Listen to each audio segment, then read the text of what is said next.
a great wise man told me that, don't just take in consideration as just being in there trying to get what you got to get done as a teacher or giving them the information.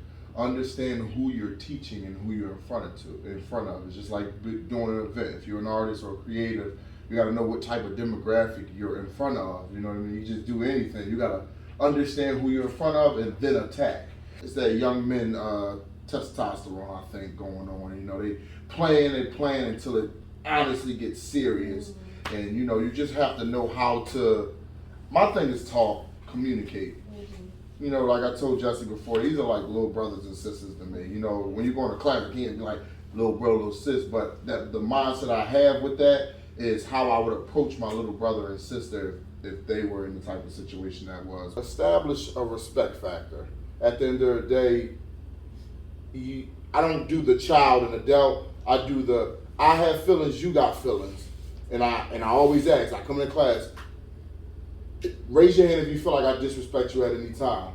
None of them raise their hands. They look around to see if anybody gonna raise their hand. And I say to them, well, when y'all do it to me, how do you think I feel and how I should go about it?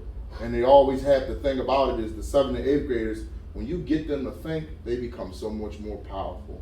The first thing you walk in, let the children know, I don't call them children, let the students know that you're a human being.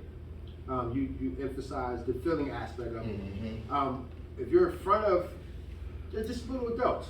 So while you're in front of them, you have to present yourself in such a way that you provided them with stories, you provided them with your background, opposed to saying we're gonna learn this and this is what we're gonna learn and you don't need to know anything about me and we're just gonna definitely keep it professional as possible. But they want some insight into who you are. The second thing you talk about, you had them buy into your expectations. I set and they started to develop those expectations with you. So when kids are able to say, I have a voice, because that's what they want. If you don't give them a voice, they're gonna take it. They're gonna, you're not gonna give me an opportunity to speak? Okay, this is what I'm gonna do. And once you get to that point with a kid and they're a student and they're saying this is what I'm gonna do, I don't have a voice in this class, I don't have a say, I'm gonna start to take it. And then it becomes a battle between teacher and student. You gotta have command of the room. If they see you sitting down in the corner and you're like, and you're in the corner, they're like, listen, somebody's gonna take over being a leader. Somebody in that room is gonna have a 12-year-old saying, I am the leader of this classroom. It's always a leader somewhere. Somebody's gonna step up and lead the classroom for you. When I first went into the classroom, right, me and Mr. Tone both were there, we didn't know what to expect, right? And Mr. Tone will tell you, they were like a pack of wolves. They was ready to, we don't know who y'all are, let's get them, right? And what I did, Mr. Tone, I put up 3 rules on that board. I said to him, I'll wait. And I sat there. Me and Mr. Tone just sat there quiet, looked at each other, laughed, till they just all decided to get quiet. And I said to him, y'all see these 3 rules on the board. Can somebody read them out? Yes. No, what was it? No cell phones, no AirPods, blah, blah, blah. And I said to him, y'all see these rules? They're up there. Y'all don't have to follow them. I told him that. I said, y'all don't have to follow these rules. Oh, we don't have to? You're the best teacher in the world. Oh my God, blah, blah, blah. Hold up.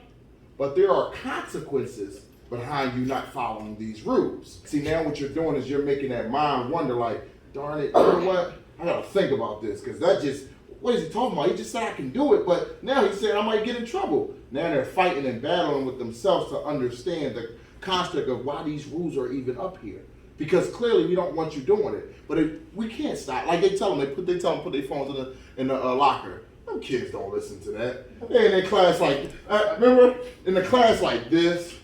Literally like this. This is the best part. I love it because this is what you gotta realize, like he's saying, what that person is doing or that student is doing is trying to distract you so that they can take the focus and bring it on them.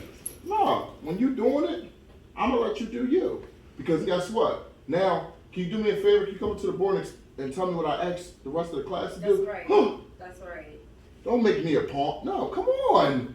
You want the attention? I'm gonna give you that attention. Now come up to the board and do it. Like one of the students did today. He said, I don't know. I said, well, you sat over there with your head down, so of course you don't know. I teach 5th grade math and science. That's the my first week is making those connections, finding out who you are, and let them find out who I am.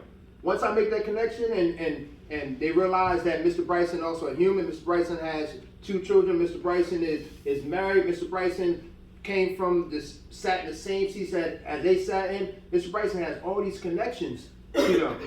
Once they figure that out, and they'll start, you'll have kids. I have kids come to school and say, I'm only coming to school because Mr. Bryson is my teacher. That's right. That's right. I'm not coming to school to learn. I'm not coming to school to do this. I'm coming to school to parents to say they did not want to stay home sick because they wanted to come to school because they know you have expectation. They know that you are there for them every day.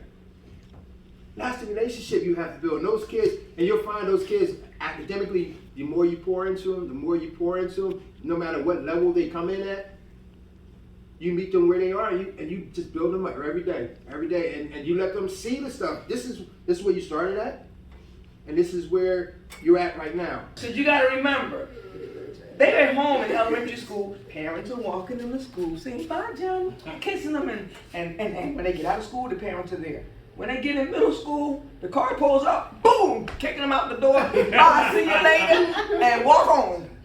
So now they're confused because you were doing everything for me, and now you tell me I'm on my own. I ran a latchkey program. You know what latchkey is? Y'all heard of a latchkey program, right? Yeah, latchkey. That was when parents started getting jobs, and so nobody was never home, so they had to let themselves in. They had a key they hung around your neck on a little cute little chain. They let them in the door, so they came home. They could open the refrigerator, they could get what they want, they could do whatever they want to. So what are we telling these kids? They grown. That's your part. That's that too old to be young. And then you tell them when they come to school, I got rules, and now you got to follow my rules. Wait a minute, but when I'm home, I can do whatever I want to. And now you tell me I can't? And I feel refreshed because I'm getting ready to retire. But I was sad about it. And one of the things that made me sad, because I love teaching, but the thing that made me sad was there are not enough teachers that really care about our kids. I mean, I got tired, and I don't hear it as much as I used to. I got my paycheck and you got to get yours. I know some of y'all heard that before. That's what teachers think, and they don't care. And we can't be like that. We have to be the ones to care. Somebody's got to care about them. I got some of the worst kids. Give you a perfect example. I had this 8th grade class, and they were in the lunchroom creating so much havoc that the principal called me to her office. She says, Ms. Abrams, we got to get them out the cafeteria. They can't be eating in the cafeteria with everybody else because they causing such a big disturbance, fights and everything. And since you got this hour and a half break, can you take your half an hour of it and do something with them? So I said, sure. So I decided. I knew Aunt Brown. I bring them in, let them do some rap or something with them, teach them about rap. So the first time they came in my classroom, because I hadn't had them as any students yet, them kids got into a fight over macaroni and cheese. Was it the craft? Was it Beatz? Did you have to No. So they had to bring their lunch down to my classroom. And one of the kids reached over and took some of the other boys' macaroni and cheese. He got mad. They got into a fight over macaroni and cheese. Make a long story short, these 2 boys ended up coming back to school. They started, I was listening to them one day as they were doing their rap. And I said, ooh, that's good. So you gotta, like he said, you gotta reach them where they at. That sounds good. Can I hear some more of it? All of a sudden, these same kids got so excited that somebody was listening to them and appreciating what they were doing. Now they come up to me and they want to give me a hug, and it just changes them because they just want somebody to care about something. So you got to take the smallest thing that you can find about. I had another kid that wouldn't stay in anybody's class and was always fighting. And one day I had him for guitar class, and he started playing. And I said, man, you sure you haven't played this instrument before? That sounds good. Wow. And just that little bit of praise, all of a sudden this kid was in my class every time, never stopped cutting class, was in there because I told him he was good on the guitar.